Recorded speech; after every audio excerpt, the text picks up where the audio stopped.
if you could lateral raise an entire barbell set of weights for reps, but dumbbells are more efficient for this, so that's what we're going to be focusing on here. What's up, everybody? Welcome back to the channel, Chad Endless Potential. Today I wanted to dive into what separates barbell weights, dumbbell weights, and machines and cables, as far as getting more out of each one of these and the pros and cons to each one. As you know, a lot of people may be new into getting into the gym and they have no idea which one's the best for them, what they're trying to achieve. And so I just wanted to break down each one of these. Free weights are going to be the king of all exercises for the majority of this, and for a few reasons here. First off, you can do a lot with just a barbell and some plates. The reason that the barbell is going to be so beneficial is because it's going to mainly be focused on multi-joint movements. So for example, let's say a squat. So a barbell back squat is going to be utilizing the hips, the knees, and the ankles, as well as shoulder mobility to lock in the barbell and keep it tight and rigid to your body. A bench press is going to use shoulder, elbow, wrist. A deadlift is going to use shoulders, hips, knees, all that. So those are the big three when it comes to like powerlifting, and it's all done with a barbell if you haven't noticed. And so we can get a lot of muscle groups involved there. They're doing these compound movements. That's why they're compound movements. And so that's why they're the meat and potatoes. That's why we go after those really hard in our training. And so that's why they're going to be a staple. And if you're wanting to increase hypertrophy, then doing a press of some sort, whether it be an incline, a flat, or a decline press for the chest, whether it be rows, whether it be deadlifts, rack pulls, whether it be high bar squats, low bar squats, whether it be Romanian deadlifts, good mornings. There's a ton of exercises that you can use with just a barbell and some plates to hit your entire body. You can even do curls. You can do overhead tricep extensions. You can do shoulder pressing. So you can hit a ton of muscles with just one simple tool. And it's also the one that you're going to be lifting the heaviest with typically. Downsides to it, it's not going to all be great, even though it does put on a ton of muscle on your frame. So some of them being that these usually tend to be the most high fatiguing exercises you can do on your body because of it being a compound movement. So when you hit a hard set of squats, regardless if it's heavy or if it's just a hard set, it's going to take a toll on you and it's going to take some days to recover. And so those days recovering means that you're waiting to repair so you can get back in and tear down. And so all we're trying to do is just tear down and rebuild muscle. And that's the whole point of hypertrophy training. We want to recover because that's when you are growing muscle. We don't want to be spending so much time outside of the gym that we're also not breaking it down to regrow.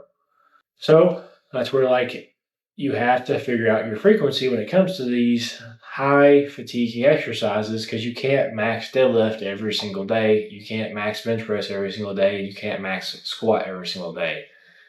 It'd be very, very hard to do that and make progress, especially as you get heavier and heavier with weight. As you get heavier with weight on a barbell movement, most of the time you're going to have to really try to get the most bang for your buck on muscle damage while also trying to minimize fatigue. And so that's why we have to kind of moderate it. But this is where dumbbells and machines and cables can come in. So when it comes to a dumbbell exercise, we can also do, for example, a shoulder press. We can do side laterals. So now this is something that you wouldn't be able to do with a barbell per se. I guess you could if you could lateral raise an entire barbell set of weights for reps, but dumbbells are more efficient for this, so that's what we're going to be focusing on here. So now with the dumbbells, we can do compound and isolation work. So for example, a bench press with dumbbells, we can turn this into a fly now, because now we have two different anchor points in our hands, right? Instead of being anchored into one solid bar here where our hands are locked. So when you do a fly, now you're able to take a muscle, specifically the chest, through an entire range of motion that you wouldn't be able to do with a barbell because it would be hitting your chest. You can do, for example, side lateral raises. You can also do rear delt flies. And so now you're targeting specific muscles such as the side delt and the rear delt and your training where you won't be able to do that with a barbell as easily.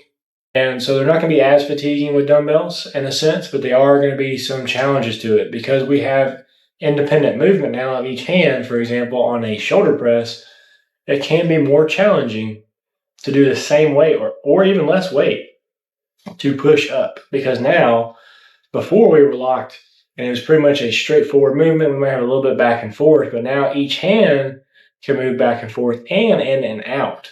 With a barbell, there is no moving in and out. And so you're going to be utilizing a lot more stabilizer muscles during this if you're doing it seated per se. Now, if you're doing a standing shoulder press, it may be a little bit more difficult than if you're doing a seated barbell press. But still, there is the ability for each hand to move independent, and so it takes a lot more to keep it steady and constant and consistent. But even though it is a con, it is also a pro in a sense because as your stabilizer muscles get more and more strengthened, you can now really control a decent amount of weight for a good amount of time under tension. So over time, you will develop this ability to progressively overload these exercises. And also with dumbbells, you can do things like independent curls. So you can curl one arm and then another arm. So you can really concentrate. It allows us to concentrate not only on certain smaller muscle groups. Instead of being a compound lift, now we're turning it to an isolation lift. We're also able to target one muscle at a time. So you can focus on one bicep or you can focus on one tricep. If you have a weakness in them and you're trying to bring those up, it's going to be very apparent when you're doing it versus if you're doing a compound lift, it may be hard to recognize. So for example, if I'm curling each hand and I can do a set of 50-pound dumbbells in each hand for 10 on each side and I fail in the same spot, then I know that my arms are typically roundabout balanced.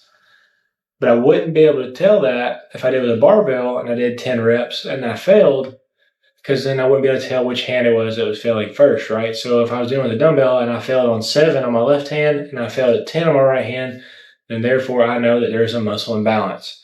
This is going to help you correct things for strength, and it's also going to help things with hypertrophy. And if you're having an issue with a lagging muscle group, and it's also disproportionate to the other side of your body, but it's the same muscle, you can bring it up.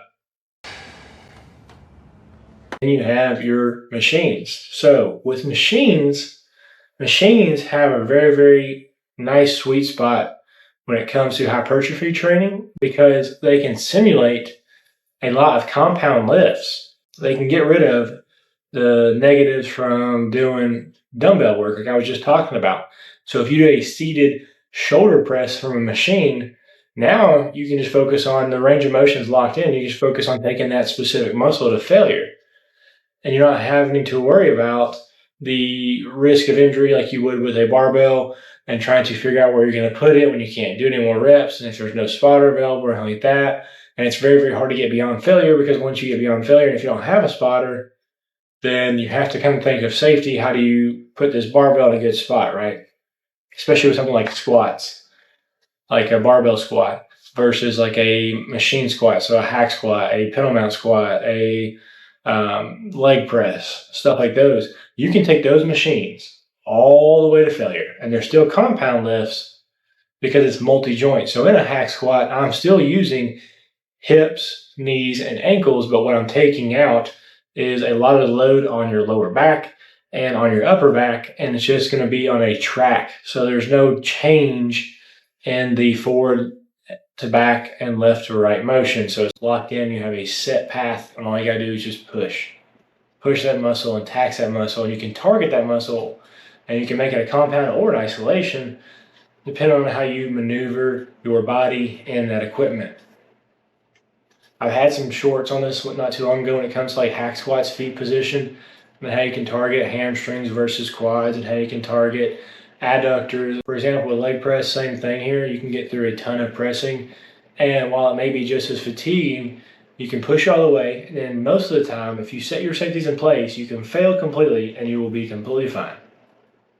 As long as you're using the equipment properly, you should not get like pinned down or have any issues there, and you shouldn't be as likely to get injured as you would with a barbell if you're taking it really far, like close to failure or beyond failure, versus like, like for example, if you look at, like I said, the barbell squat versus the hack squat, the hack squat's going to be a little bit more safer, but that doesn't translate in strength on a hack squat to a barbell squat. So it's something you have to be cognizant of. Like you can be squatting a lot on a hack squat, but then you get underneath the weight on a barbell for a barbell squat, and you're like, oh my God, the same weight does not feel anything like it did in the hack squat. 300 pounds might feel like it's 400 on a hack squat. So for strength, machines kind of do translate, but they don't translate directly. And so that is a downside to it. But the ability to push it hard and push it hard safely, and then you can maneuver small things one thing at a time to get the position you need or the hand placement you need is unmatched. And so there's always been a kind of disagreement with a lot of big time bodybuilders on, some will say that machines is the best way to go, and there's others that say that you need to be doing the free weights. And what I believe is these are all tools at your disposal. And so what you're going to have to do is, as you get more and more progressed into your training, figure out, can your body handle certain movements? The overhead tricep extension with a barbell is just awful on my elbows. And I know it's a great exercise. I know it's a terrific exercise and it will build some massive triceps. But for me, my elbows have a very, very hard time holding up to it. And that's why I just simply don't do it. And so I will transition over to something like cables or machines if I need to get tricep work, isolation work on these muscle groups. And so I can also do like a skull crusher and just change up, and maybe I can't do over the head and I have to figure out a different movement pattern. And so you'll figure these things out as you go, the aches and pains. Maybe you can't low bar squat, maybe you're better off high bar squatting, or vice versa. Maybe it's too much tension on your back. Some people can't deadlift. And so it's not like it's going to be something that's going to completely stop you. What did he say? And so it's not something that's going to completely stop you. For example, Dorian Yates did not barbell squat a lot during his peak years. He did a lot of machine work. He did a lot of hack squatting. He did a lot of leg pressing. And he did all this because his body could not handle the amount of fatigue that came with barbell squatting. He's talked about it in multiple interviews, and while he loved Tom Platz and the way that his philosophy was and how hard he trained, he just simply couldn't replicate the same level of frequency and volume that Tom Platz could in a barbell squat.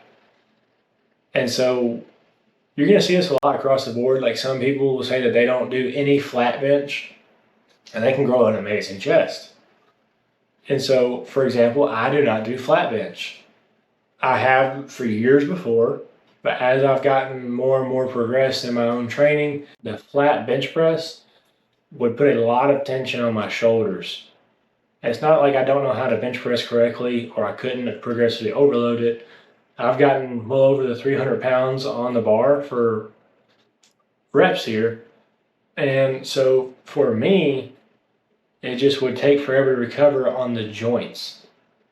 But decline and incline, whether it be Smith or barbell or dumbbell, I had no issues there. But every single time I would go to the barbell flat bench press, my shoulders flare up. And so I can do dumbbell flat. It's just the ability to move each shoulder independently. I think that's what helps instead of me being rigid and locked in. That's something I had to discover for myself, and I have to make it work that way because my response to these movements is always going to be joint pain versus muscle, damage pain. There's a difference there. When we talk about, grinding through and it's about the pain and about the feel and tearing the muscle, and that is a very, very different feeling compared to when you have a joint pain or an actual injury pain. Like when you're having lower back pain, like true lower back pain, and it's not just going to be sore from the day before doing barbell squats. It's completely different. And we don't want to get injured when we're in there because that's going to set us back, and now we're going to have to recover just to get back to where we're at and go forward.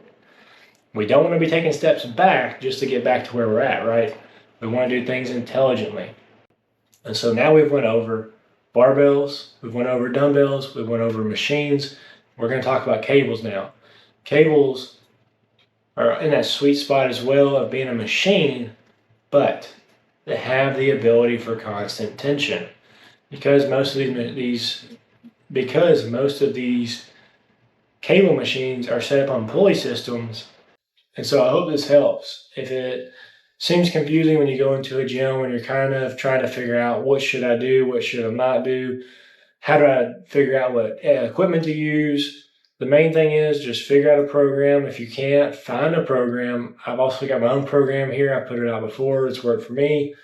And all you got to do is just think of why you're doing the exercises that you're doing, and just understand that there is going to be a hierarchy of compound movements being your main lifts, and then you have accessory work or isolation work, whichever one you want to call it. And so you can play around with where you want to place them, but at the end of the day, you're still going to always have to be doing some big movements, some compound movements to get the most out of it. And also, it's just going to be the most valuable for time to effort. And so I hope this helps, and I'll see you guys on the next one. Peace.